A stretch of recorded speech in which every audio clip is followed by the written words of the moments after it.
സത്യം ജീവിതത്തിന്റെ ഭാഗമാക്കി നൂറ്റാണ്ടുകൾക്ക് മുൻപ് ജീവിച്ച് ഇന്നും സർവരാലും ആദരിക്കപ്പെടുന്ന സൂഫി ലോകത്തെ വെള്ളി നക്ഷത്രം തെയ്യോട്ടുചിറയിൽ അന്ത്യവിശ്രമം കൊള്ളുന്ന കമ്മു സൂഫി ഖദ്ദസല്ലാഹു സിറഹുൽ അസീസ് മഹാനവറുകളുടെ ആണ്ടുനേർച്ചയുടെ 4ാം ദിനമായ ഇന്ന് രാത്രി 7 മണിക്ക് ആയിരങ്ങൾ പങ്കെടുക്കുന്ന ദിക്ർ ദുആ സമ്മേളനത്തിലേക്ക് ഏവർക്കും ഹൃദ്യമായ സ്വാഗതം.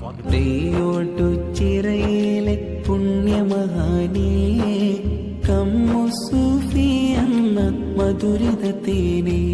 സമ്മേളനത്തിന്റെ ഔപചാരികമായ ഉദ്ഘാടന കർമ്മം വിനയത്തിന്റെ ആൾരൂപം കൊടപ്പനക്കൽ തറവാട്ടിലെ പൂമരത്തണൽ സയ്യിദ് ഹമീദ് അലി ശിഹാബ് തങ്ങൾ നിർവഹിക്കുമ്പോൾ അറിവ് കൊണ്ട് ആകാശം മുട്ടെ ഉയരുകയും വിനയം കൊണ്ട് ഭൂമിയോളം താഴുകയും ചെയ്യുന്ന സമസ്തയുടെ ഉപാധ്യക്ഷൻ ഷെയ്ഖുന നെല്ലായ കുഞ്ഞി മുഹമ്മദ് മുസ്ലിയാർ അധ്യക്ഷത വഹിക്കുന്ന സമ്മേളനത്തിൽ പ്രമുഖ സൂഫി വര്യൻ ഏലംകുളം ബാപ്പു മുസ്ലിയാർ ദിക്ർ ദുആക്ക് നേതൃത്വം നൽകുന്നു.